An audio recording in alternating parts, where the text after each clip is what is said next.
যেখানে গোপাল শক্তি দেখা যাচ্ছে সেইখানে কি বললেন এইখানে মাটি হলো এইখানে তোমরা তোমাদের হাত লাগিয়ে তোমাদের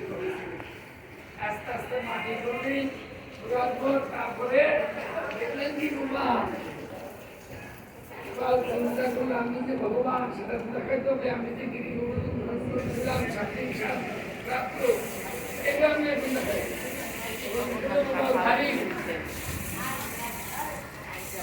যারা এসেছে তারা গোপালকে আপনারা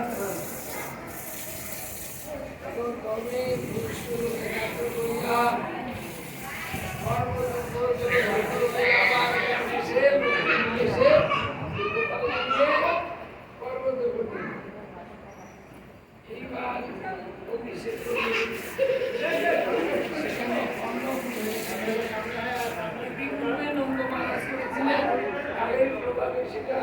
আর হলো না পরবর্তীকালে মাধ্যমে